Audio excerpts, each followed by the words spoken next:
영계 메시지 이상원 선생 생사화복 넷의 준비를 충분히 하지 못했다. 유교계 공자 구독, 좋아요는 많은 힘이 됩니다. 여러분의 가정에 하늘 부모님의 축복이 있기를 바랍니다. 사람이 살아가는데 생사화복은 누구나 체험하게 될 것이다. 그런데 생과 사와 화와 복의 근원이 문제인 것이다.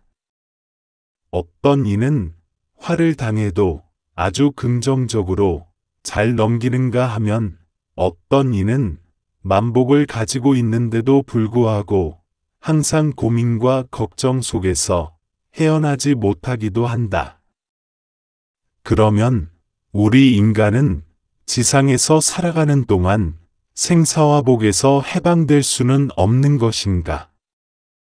인간은 태초부터 복을 받을 수도 있고 화를 당할 수도 있게 태어났으니 죽을 수도 있는 것이다. 이것이 인간의 지상생활이다.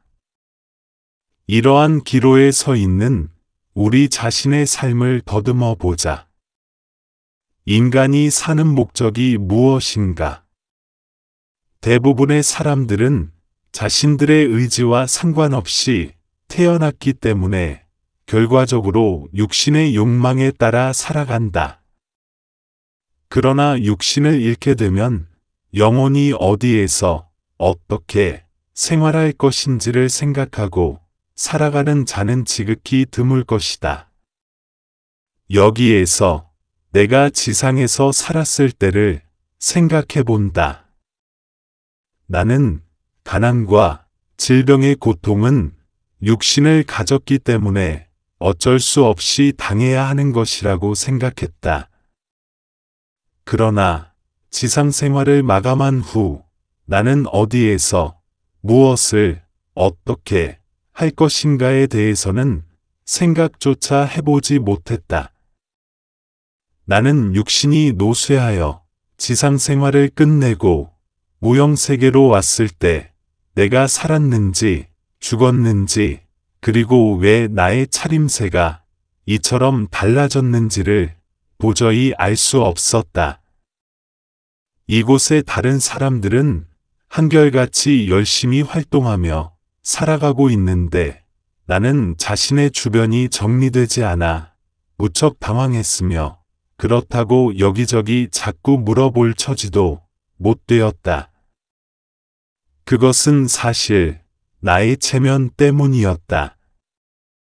나는 몇 날, 몇 주일 동안 길을 계속 걷다가 이상한 것을 발견하게 되었다. 지상 생활에서 좀처럼 경험할 수 없을 만큼 화려하고 찬란한 옷차림을 한 사람이 내 앞에 나타나서 이쪽으로 가라, 저쪽으로 가라, 고 명령했다.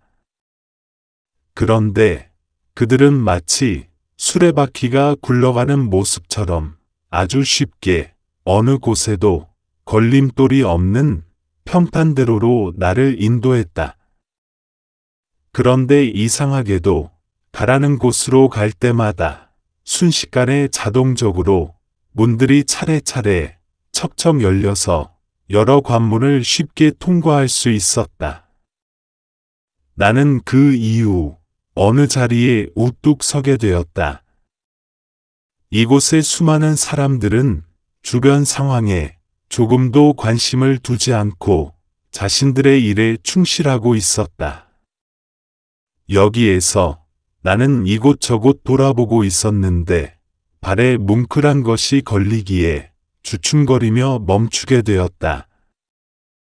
그것은 큰 손뭉치 같은 것이었다. 이것이 뭘까 하고 주우려는 순간 그 손뭉치는 하늘로 휙 올라가 버렸다. 나는 너무 신기해서 그것을 따라갔는데 참으로 신출기묘한 일이 일어났다. 손뭉치 같은 물체가 사르르 퍼지더니 주변이 마치 안개 속에 쌓인 것처럼 변했다. 나는 세상에 태어나 한 번도 경험하지 못한 이러한 신출 기묘한 현상 앞에 정신을 차릴 수가 없어 가만히 있을 수밖에 없었다. 나의 모든 위신과 체면을 무시하고 지나가는 사람들을 붙들고 묻기 시작했다.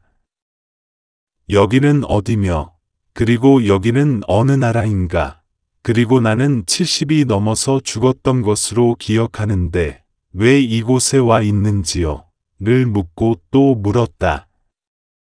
여러 사람들에게 수없이 물어보았지만 어느 누구도 대답해 주지 않았다.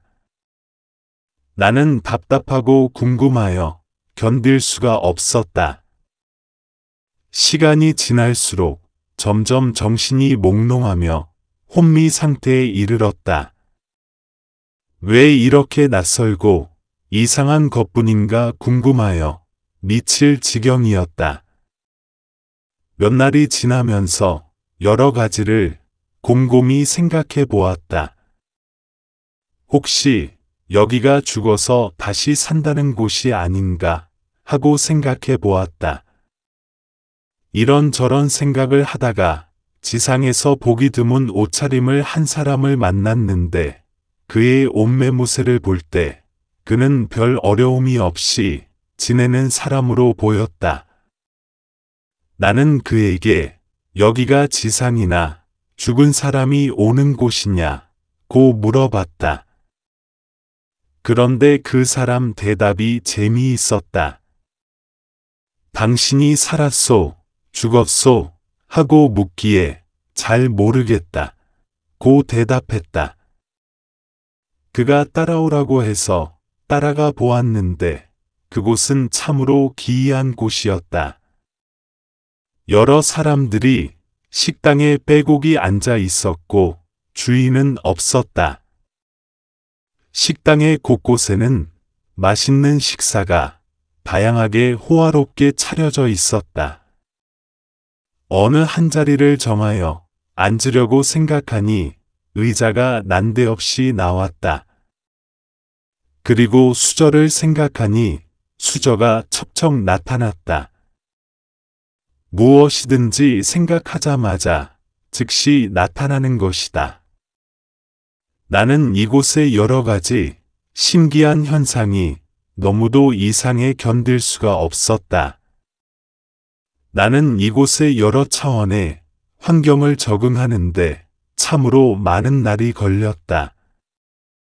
오늘 생사화복이란 제목을 정한 것은 인간은 지상에 살 때 누구나 예외 없이 갖가지 어려움을 경험하는 경우도 있으며 때로는 화를, 때로는 복을 경험하면서 살아가기 때문이다.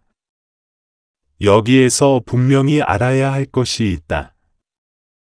그것은 인간은 대부분의 경우 편안한 자리에서 자기의 인격과 수양과 덕을 쌓을 수 없다는 점이다.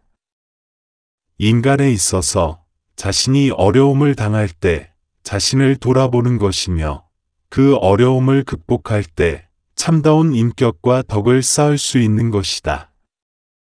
그리고 자기에게 감당할 수 없는 화가 올 때, 원인 모를 복이 올 때 자기 자신을 발견하도록 노력하라.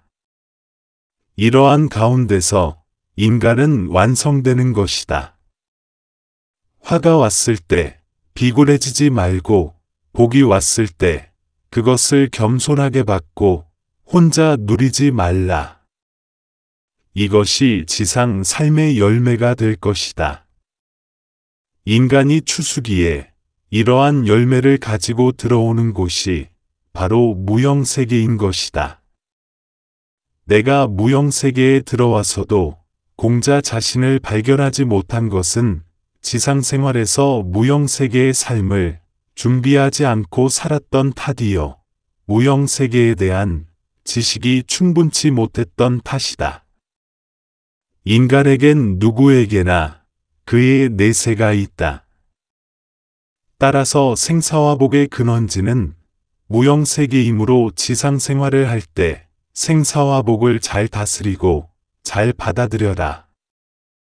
그리하여 영원한 처소에 들어올 때 모든 관문에서 쉽게 통과하길 바란다. 나는 인생을 비굴하게 보내지 않으려고 무척 노력했지만 내세 준비를 충분히 하지 못했던 것이며 내세의 삶을 경험하고 그것에 대해 공부하는 것에 깊이 관심을 갖지 못했던 것이다. 지상의 여러분들은 내세가 분명히 있음을 명심하고 영원한 이곳 무형세계에서 나처럼 헤매지 않길 바란다. 2001년 2월 13일